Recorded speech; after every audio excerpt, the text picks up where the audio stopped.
prezado irmão da Segunda Igreja Batista em Inhaúma. Hoje não estou aparecendo aqui para trazer a mensagem do nosso pregador, é o nosso querido irmão Everton. Mas estou aqui para convidar você para juntos agradecermos ao Senhor pelos 68 anos dessa amada igreja, da qual participo 3 anos, né? E estou muito feliz, muito grato a Deus por estar somando com vocês nessa missão. Então vamos juntos, vamos agradecer, vamos louvar com alegria o nome do Senhor Jesus, que nos deu essa oportunidade de manifestar o seu reino aqui na terra. Deus abençoe vocês, vamos juntos cultuar o Senhor.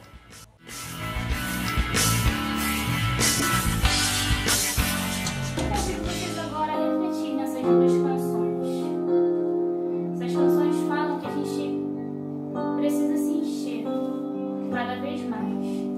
Então vamos largar tudo aquilo, todo pecado, tudo aquilo que nos atrapalha de termos uma convivência melhor com Deus, tudo aquilo que nos atrapalha de enchermos do Espírito Santo, para que a gente venha encher de coisas boas.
Olá, meus amados irmãos, cumprimento a todos com a paz do Senhor. Vamos dar início à nossa mensagem, por isso eu te convido a abrir a Bíblia, a sua Bíblia, no livro de Lucas, capítulo 6, versículo 13.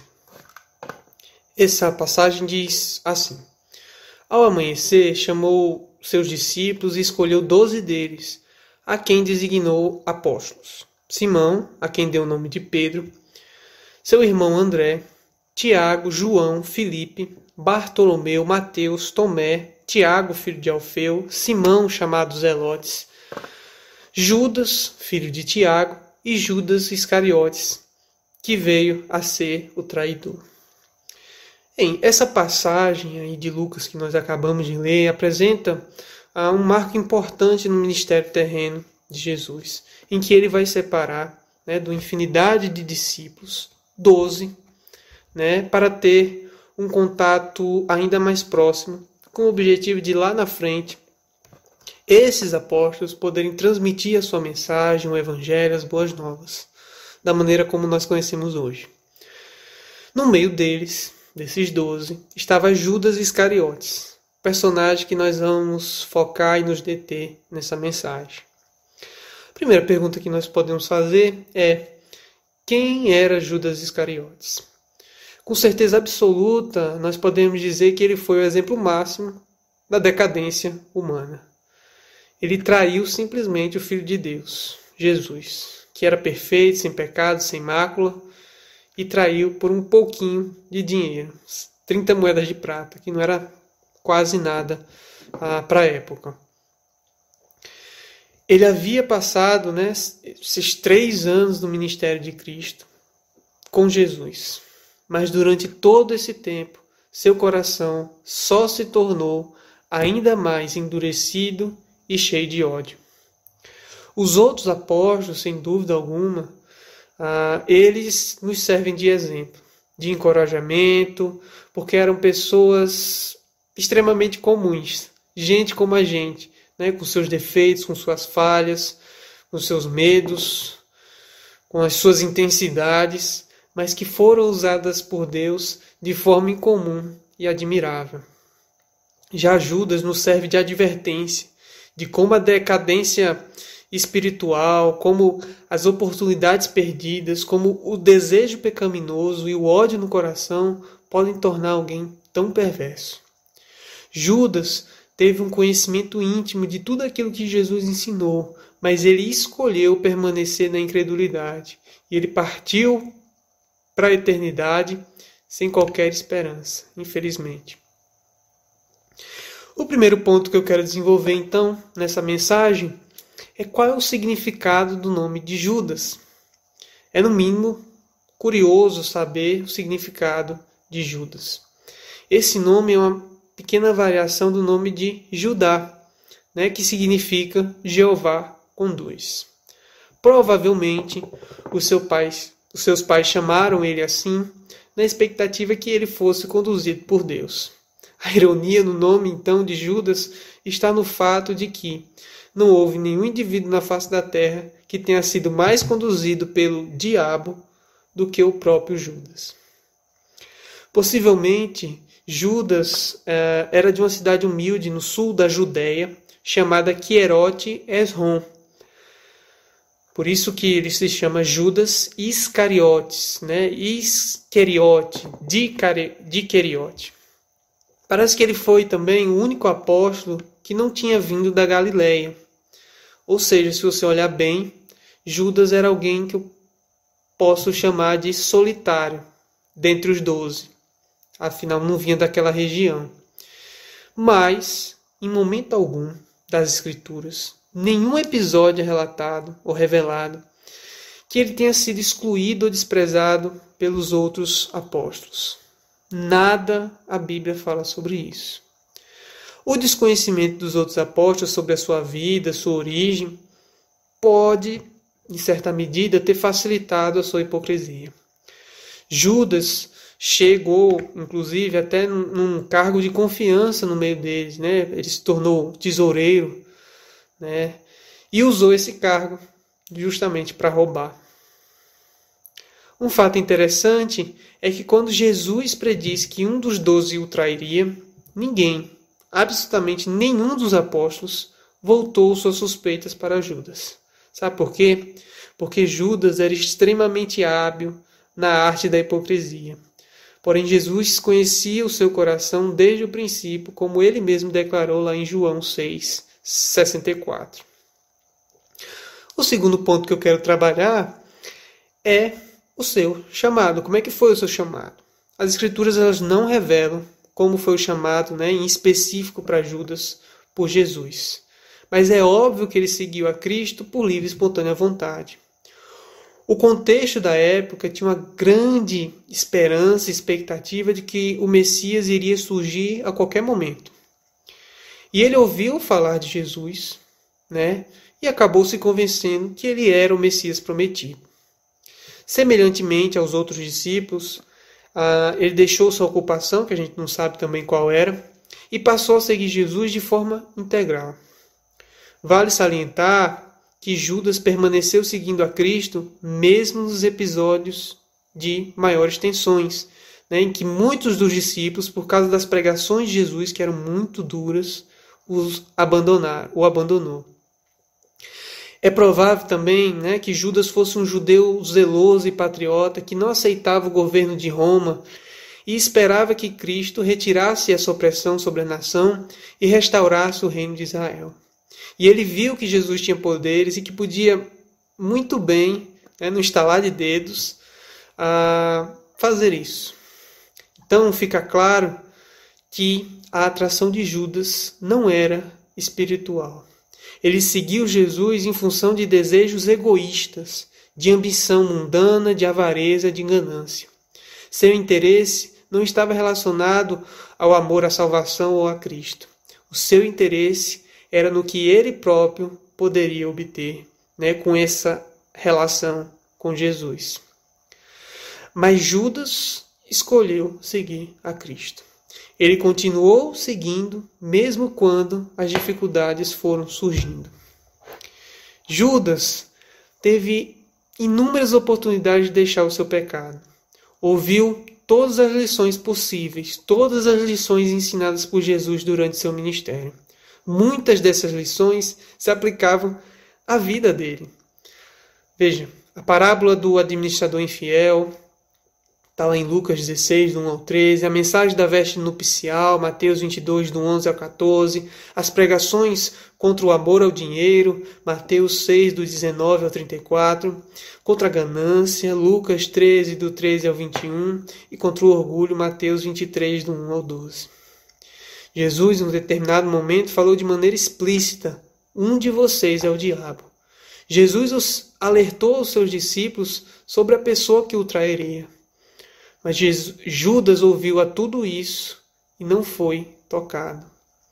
Em momento algum, aplicou as lições ensinadas e aprendidas de Jesus em sua vida. Apenas manteve a sua farsa. O terceiro ponto que eu quero trabalhar é a sua desilusão. Porque o tempo vai passando e Judas vai ficando cada vez mais desiludido com Cristo. Sem dúvida, logo no começo, todos os discípulos pensavam que Jesus, que o Messias dos judeus, viria como um monarca, um guerreiro, um político hábil, que iria derrotar todos os inimigos de Israel, queria solucionar todos os problemas sociais da nação e queria livrar Israel da ocupação pagã e restabelecer o reino de Davi com uma glória nunca antes vista. Jesus tinha poderes para fazer isso. Ninguém jamais ensinou o que ele havia ensinado, falou o que ele havia falado ou vivido como ele viveu. Mas nem sempre Jesus preenchia as expectativas e as ambições pessoais dos seus discípulos. Lembram de quando Tiago e João almejaram se sentar em lugares de honra no reino de Cristo? A maioria deles esperava por um reino terreno, material, político, militar, econômico. Até hoje, alguns crentes acreditam nisso. Mas com o passar do tempo, a maioria entendeu e aceitou qual era o propósito da vinda de Cristo. receberam os seus ensinamentos, guardaram no coração, né?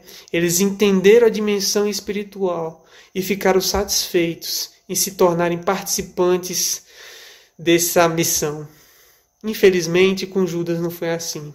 Ele permitiu entrar em seu coração apenas a desilusão. Quarto ponto é a sua avareza. Não sei se vocês lembram aquele episódio, né, em que Maria derrama um bálsamo de nardo puro, um perfume muito precioso, e unge os pés de Jesus e enxuga com seus cabelos. Foi um gesto, sem dúvida alguma, extremamente extravagante. Judas interfere dizendo: por que não se vendeu esse perfume por 300 denários e não se deu para os pobres? Judas fingiu ter preocupação com os pobres. João, ao refletir anos mais tarde sobre isso, diz: ele falou essas palavras, essas coisas, porque era ladrão. E naquele momento Jesus responde: olha, deixa ela em paz, que eu guarde para o dia do meu sepultamento, porque os pobres vocês sempre terão consigo, mas a mim vocês nem sempre terão. Imagine se Jesus dá uma resposta dessas nos dias de hoje, né? Qual seria a repercussão disso? Mas essa resposta de Jesus foi relativamente branda, porque Jesus poderia muito bem ter exposto a intenção de Judas, mas ele preferiu não fazer assim. Talvez esse episódio, essa resposta um pouco mais atravessada de Jesus, tenha sido a sua gota d'água. A narrativa nos diz que Judas, um pouco depois, foi ter com os principais sacerdotes para negociar a entrega de Cristo.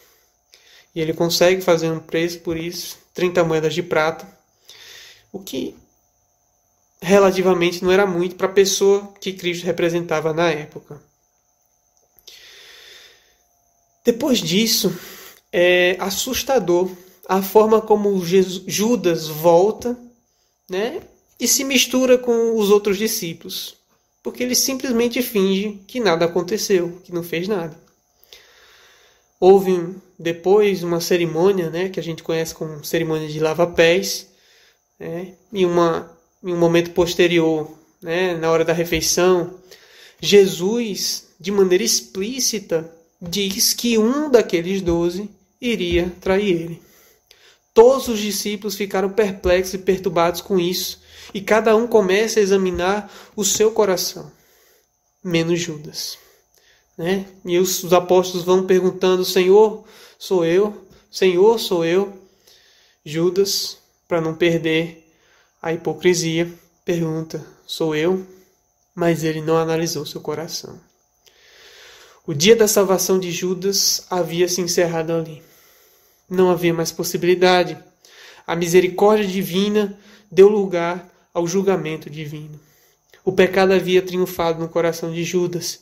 E é interessante notar que ninguém, exceto Jesus, esperava que Judas fosse o traidor. Jesus então despede Judas dizendo: vá embora, faça o que tem que fazer. E um fato curioso, interessante, é que só depois que Judas vai embora é que Jesus institui a ceia do Senhor. Até hoje, quando nós nos aproximamos da mesa do Senhor, somos instruídos lá em 1 Coríntios, se você ler, 11, do 27 ao 32, a examinar o nosso coração para que não façamos essa cerimônia, esse cerimonial em hipocrisia, trazendo julgamento para nós mesmos. Um outro ponto para se trabalhar a sua traição. Judas sai da presença de Jesus e vai em direção ao sinédrio para agir. Chegou a hora de entregar a Jesus. E ele esperava um momento certo para isso, porque ele não queria tumulto. Ele queria fazer as coisas de maneira desapercebida. O momento chegou. Jesus vai até o jardim do Getsêmani para orar, derramar seu coração diante do Pai, né, com tamanha agonia do que estava por vir. Ele até sua sangue. Não sei se vocês lembram dessa passagem. Judas chega até o local, então, acompanhado por uma escolta de centenas de soldados armados até os dentes. E Judas havia combinado com eles um sinal para apontar quem era Jesus. Mas não se engane que Jesus, assim que os soldados chegam, Jesus já havia se apresentado, se identificado. Mas mesmo assim, com tamanha frieza, cinismo e hipocrisia, Judas o beija.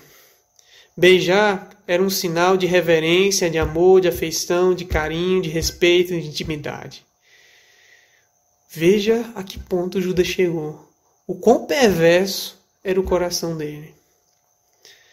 E o último ponto é a sua morte. Depois de tudo isso, Judas se vê no inferno que ele mesmo criou para si. Mas não há mais espaço para arrependimento, e sim para o remorso.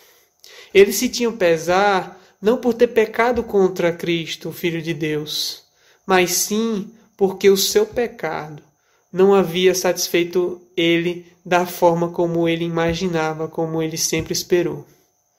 Judas então tenta devolver as moedas de prata para os sacerdotes, mas não obteve sucesso. Então, ele resolve dar fim à sua própria vida se enforcando. Sequer ele cogita buscar o perdão de Deus. Ele sequer clama por misericórdia. Infelizmente, é assim que termina a vida de um homem que teve o privilégio, que teve a oportunidade de conviver durante quase 3 anos com Jesus. Comendo do mesmo pão que ele comia, ouvindo as palavras que Jesus falava, ouvindo as pregações que Jesus ensinava. E qual é a moral da vida de Judas? Primeiro, Judas é o exemplo trágico de oportunidades perdidas. E nós? Quantas oportunidades temos perdido de nos envolvermos mais com Cristo? Ainda mais nessa quarentena, nesse momento difícil, em que alguns acabam tendo mais tempo dentro de casa. Será que temos gastado tempo com as redes sociais, com a TV, com a internet? Quais são as oportunidades que temos perdido? Judas também é um exemplo de privilégios desperdiçados. Ele foi chamado dentre inúmeros discípulos para o círculo mais íntimo de Jesus. Será que nós temos noção do privilégio que temos por sermos alcançados pela graça de Deus através da mensagem da cruz? Será que temos essa noção?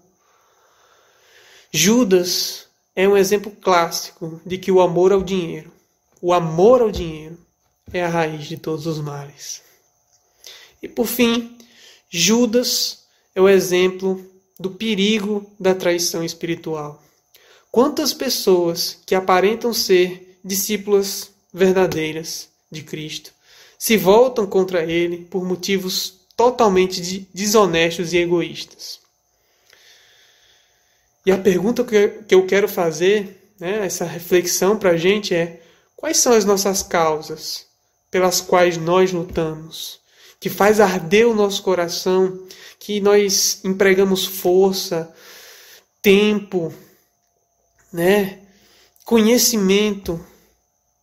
Quais são essas causas? Porque eu vou fazer uma advertência aqui. Se essas causas forem maiores do que Cristo, com toda certeza, em algum momento, você vai traí-lo, da mesma forma como Judas fez. Se você tiver que escolher entre as suas causas e Cristo, quem você escolhe? E um detalhe aqui, para finalizar, com uma mensagem de esperança. Simão era uma pessoa muito inconstante e instável. Só que ao longo do tempo, Jesus o transforma em uma rocha firme e inabalável chamada Pedro. João, que havia demonstrado sua intolerância, sua agressividade ao pedir que caísse fogo do céu para exterminar os seus inimigos, através, do tempo, ao longo do tempo, ouvindo as pregações de Jesus, se transforma no apóstolo do amor. Então, meus amados irmãos, que possamos aprender com esses outros apóstolos, a nos permitir sermos transformados por Cristo, pela mensagem dele, dia após dia.